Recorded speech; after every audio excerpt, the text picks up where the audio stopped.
vamos falar hoje sobre aposentadoria, um tema que tem assustado muita gente, né? Mas quem esclarece as nossas dúvidas é a doutora Pamela Silva, advogada, especialista inclusive em direito da Seguridade Social, que engloba aí a previdência, a saúde e a assistência social. Doutora Pamela, obrigada pela visita. Obrigada, eu que agradeço o convite. Doutora Pamela, quando a gente fala de aposentadoria já dá um frio na barriga, né? Porque a gente já fica pensando, será que a gente se aposenta? Será que não aposenta? A senhora poderia explicar para a gente qual a diferença, a senhora falou no início, de aposentadoria por tempo de trabalho e por idade, não é? Qual é a diferença entre elas? A gente tem a opção de escolher, não? Na verdade, assim, a aposentadoria por tempo de trabalho antigamente era chamada de aposentadoria por tempo de serviço. Hoje não existe mais. Hoje é apenas aposentadoria por tempo de contribuição, que é essa que nós falamos das regras atuais, que é 35 anos. Já a aposentadoria por idade, pelas regras atuais, 60 mulheres, 60 anos mulheres, 65 anos homem. O que difere é que, para a aposentadoria por idade, é exigido no mínimo 180 contribuições. Na verdade, dá 15 anos. Então, se a pessoa não tem os 35 anos, mas tem 15 anos, ela pode optar pela aposentadoria por idade. A diferença é no cálculo do valor do benefício, que daí são cálculos complexos, que o mais é melhor que a pessoa procure mesmo um especialista para que faça os cálculos e veja como fica o valor do benefício, que é diferente. Diferente. Isso. Doutora, em qual situação pode-se pedir o adicional de 25% na aposentadoria da pessoa que já se aposentou? Olha, esse adicional, ele é exclusivo para quem, pela lei, né, é exclusivamente para quem tem aposentadoria por invalidez e necessite de um auxílio permanente de terceiro. Então, mesmo que na época que ele se aposentou, ele não precisava de auxílio de alguém, mas posteriormente ele apresentou essa necessidade, pode requerer esse adicional de 25%. Só que é dele, mesmo se ele falecer, não vai ficar para a pessoa que estava o auxiliando, é do segurado. Ok. E hoje a gente ouve falar muito em revisão da aposentadoria, né? Em qual situação pode-se pedir a revisão? Olha, revisão é um tema bem complexo, tem vários tipos de revisões. Depende muito da época que um benefício foi concedido. Às vezes o próprio INSS já fez a revisão desse benefício, então a minha sugestão tem um documento no INSS que chama REVICIT. Esse documento consta todas as revisões que o INSS fez e se o segurado teve direito ou não, se foi feito, se não foi feito. E aí procura um profissional para analisar os documentos da pessoa, para saber, porque às vezes não foi o INSS que fez, mas entrou-se com uma ação civil pública que beneficiou todos os segurados. Sim. Então tudo isso tem que ser analisado. E pode-se pedir a revisão mais de uma vez? Não? Depende. Se o período que a pessoa entrou englobou determinado período de uma revisão e outro período de outra revisão, sim, ela pode fazer o pedido. Doutora, e quando a gente tem uma pessoa, vamos imaginar que nós temos um idoso assistindo a gente que nunca trabalhou, uma dona de casa que sempre cuidou do marido, que de repente não se aposentou, faleceu e ela ficou sem nenhum auxílio. Ela tem como adquirir uma aposentadoria para, de alguma maneira, uma aposentadoria ainda que num valor simbólico para continuar sobrevivendo? Olha, a aposentadoria para quem nunca contribuiu não existe. O que existe é um benefício assistencial, que é o que nós chamamos do LOAS, só que ele, na verdade, é destinado ao idoso ou deficiente que tem uma renda per capita menor do que 1/4 do salário mínimo. Sim. Isso pelas regras atuais. E daí sim ele consegue, comprovando que ele precisa de uma assistência, assistência social, não é benefício previdenciário, é diferente. Então. Isso, daí ele consegue, provando que ele tem uma renda inferior a 1/4 do salário mínimo, tem a perícia social, tem uma perícia socioeconômica que a gente chama, e daí o INSS vai avaliar se a pessoa tem direito a esse benefício ou não. É um salário mínimo. Eu estou perguntando isso porque às vezes a gente ouve as conversas entre os idosos e às vezes você ouve, mas se você nunca pagou, você tem direito.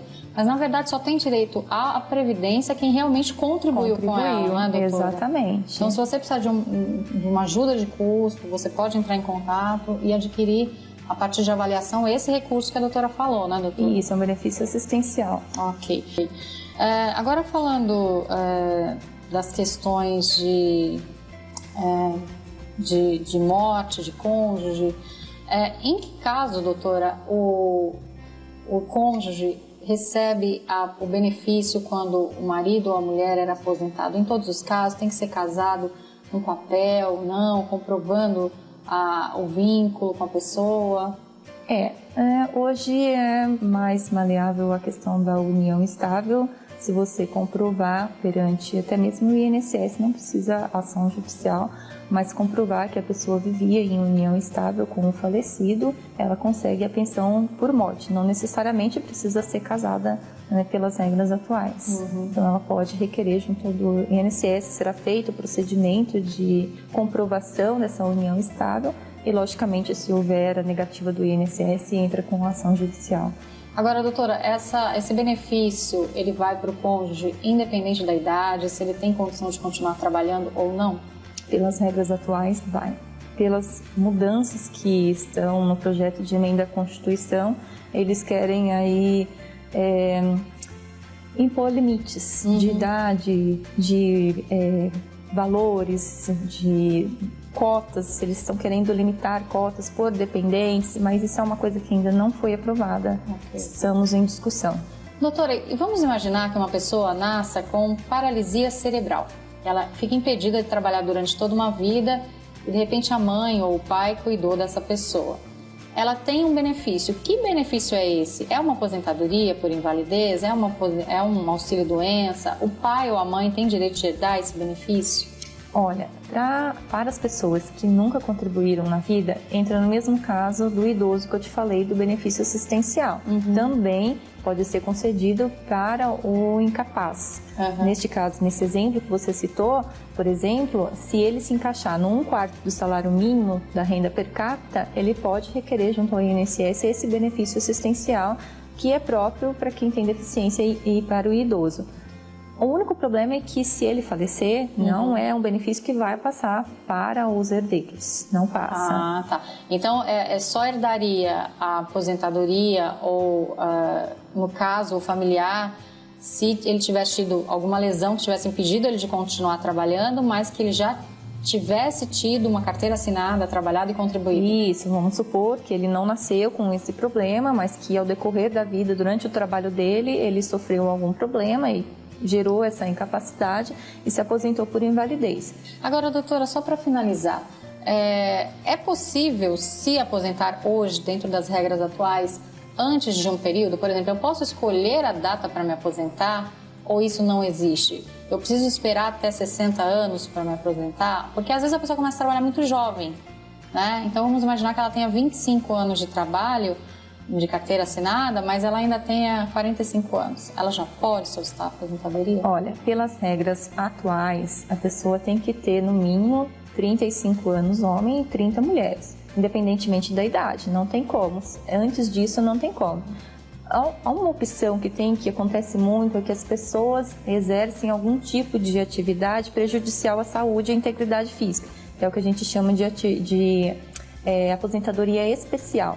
Se ele trabalhou 25 anos nessa atividade, ele pode ter direito sim a uma aposentadoria antes do tempo, mas ele tem que estar dentro dos requisitos dessa aposentadoria. Se ele trabalhou só uma parte desse período em uma atividade especial, ele pode requerer ao INSS a conversão em tempo comum e talvez alcance os 30, 35 anos. Aí depende de análise. Ok. E, doutora, anteriormente a senhora falou de contribuir também com a previdência privada, que pode ajudar na renda, né? Se um idoso que ainda não se aposentou quer contribuir com a previdência privada, de repente, ele não consegue pagar no meio do caminho, ele resgata o que ele já pagou, ele perde? Não, ele não perde, ele pode resgatar. Vai ter as taxas, né, que vai depender da administradora que ele escolheu, mas ele vai poder resgatar a qualquer tempo. Ok, espero que tenha sido útil para você o nosso bate-papo. Eu aprendi bastante com a doutora Pamela Silva, advogada, especialista em direito da Seguridade Social. Doutora Pamela, muito obrigada, foi um prazer conhecê-la. Gostaria que a senhora deixasse seus contatos para quem ainda tem dúvidas ou necessita aí de uma ajudinha na hora de se aposentar. Olha, quem quiser pode mandar para o meu e-mail, que é pamelafrancine.r@gmail.com, e a qualquer dúvida eu estou à disposição.